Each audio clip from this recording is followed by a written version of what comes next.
Good evening, students. So now start the new chapter. Chapter name is a matrix. So बेटा अब हम start करते हैं एक चैप्टर जिसका नाम है मैट्रिक्स. मैट्रिक्स होता क्या है? What is matrix?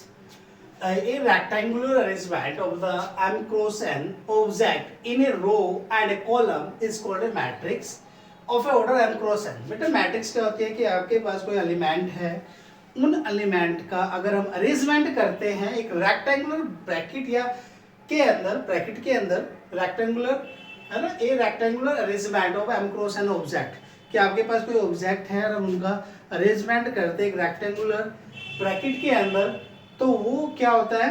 मैट्रिक्स बन जाता है.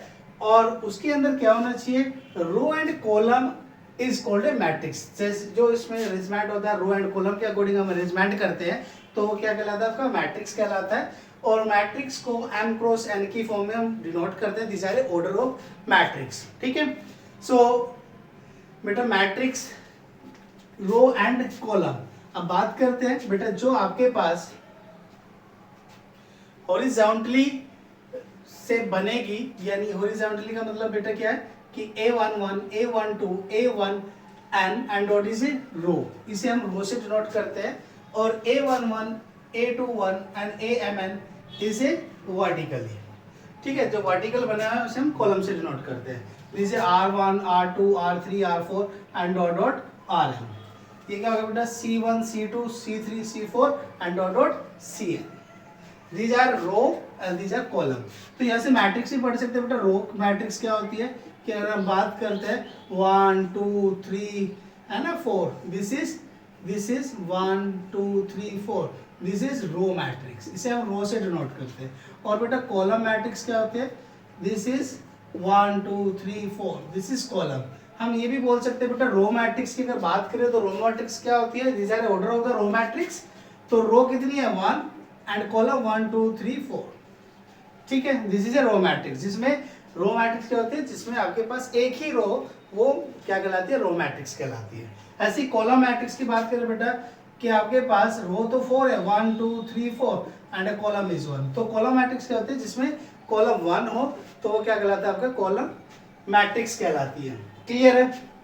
सो यहाँ पर हमने दो कंडीशन लिखी बेटा. फर्स्ट कि जो आपके पास फॉर्म बनेगी आई मतलब आपके पास these are denoted of the row elements.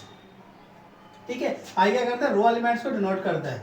Row element की वैल्यू क्या होगी कि 1 से या 1 के इक्वल रहती है और n से के इक्वल या m से छोटी रहती है. These are a condition of the row matrix या रो एलिमेंट्स. एंड सेम कि जो आपके पास कॉलम एलिमेंट्स रहेंगे वे क्या होंगे बेटा? 1 से स्टार्ट होंगे और कहाँ तक जाएंगे? जितने नंबर ऑफ कॉलम्स इसमें दिए गए हैं या उनसे छोटी होगी. तो ये क्या कहलाएगी? कंडीशन आपकी कॉलम की. ठीक है. These are a condition of the column. Two condition पढ़ते हैं कि आपके पास जैसे देखो रो है बेटा, रो में कहाँ से स्टार्ट हो? 1 1 1 और कहाँ तक जाएगा अगर हम बात करें m तक. तो इसीलिए कंडीशन दी है कि आपके पास जो एलिमेंट्स बनेंगे मैट्रिक्स के अंदर वो 1 से बड़े होंगे या 1 के इक्वल होंगे. और ऐसे हम बात करते हैं बेटा कि 1 m से छोटे होंगे और m के इक्वल होंगे. ये क्या कहलाएगा? रो. ठीक है. रो एलिमेंट्स. एंड नेक्स्ट ऐसे इसमें बेटा 1 के इक्वल होंगे, 1 से बड़े होंगे कॉलम के, और कहाँ तक जाएंगे? नंबर ऑफ कॉलम जो आपके पास एलिमेंट हैं कहाँ तक? n तक. ठीक है. नेक्स्ट कंसेप्ट क्या है बेटा?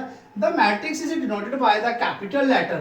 ध्यान रखना मैट्रिक्स हमेशा जब हम डिनोट करते हैं तो किससे डिनोट करते हैं? कैपिटल लेटर से डिनोट किया जाता है मैट्रिक्स को. यानी A is equal to 1 2 3 4, this is a matrix. B is equal to A B C D. ठीक है. तो याद रखना. एंड व्हाइल द एलिमेंट, जो एलिमेंट इसके अंदर लिखे जाते हैं मैट्रिक्स के, are denoted by the small letter. Element हमेशा स्मॉल लेटर के साथ लिखे जाते हैं. ये आपको पता रहना चाहिए.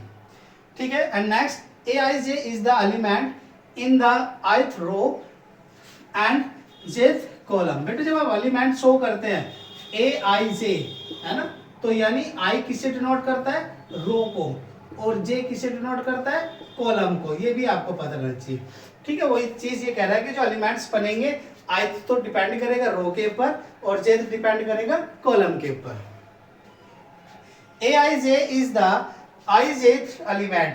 दो एलिमेंट जो बनते हैं बेटा aij के वे कैसे बनते हैं, i और j की फॉर्म में करके बनाते हैं। जैसे अगर मैं बात करूं, मेरे को एलिमेंट लिखना है a12, तो इसमें ith कितना है, अगर हम बात करें 1 और jth कितना है 2, तो ये क्या बना 1 2 यानी एलिमेंट। ऐसे आप एलिमेंट डिनोटेड करते हैं। नेक्स्ट क्या है बेटा, element of ith row are represented by ai1 ai2 ai3। तो बेटा ये क्या है कि अगर आप, जैसे भी मैंने बात किया रो मैट्रिक्स की, तो जब आप डिनोटेड करते हैं रो मैट्रिक्स को तो आप इस फॉर्म में डिनोटेड करते हैं। तो वहां पे क्या आता है, अगर हम बात करें फिक्स कर दे कि आपके पास 1 रहेगा तो a11 a12 a13 a14, ऐसे ही इन्होंने डिनोटेड किया। i फिक्स्ड रहा तो a1 i a2 यानी i2 and i3 this is fixed. तो this is matrix is row matrix. ये क्या कहलाएगी आपकी रो मैट्रिक्स से इसे डिनोटेड किया जाता है। This is a row matrix. Next है element of the jth column are represent by the i a1j a2j a3j and dot dot anj। These are a column matrix. इसे किससे denote करते हैं हम, कॉलम मैट्रिक्स से denoted करते हैं, क्योंकि इसमें j फिक्स है। These are a fix element is j, so this is a column matrix. Okay, so नया चैप्टर आपका स्टार्ट किया है बेटा, जिसका नाम है मैट्रिक्स। मैट्रिक्स में हमने क्या क्या पढ़ा कि मैट्रिक्स क्या होती है वो पढ़ा, उसके कुछ पॉइंट्स पढ़े। सो अब आगे पढ़ते हैं बेटा।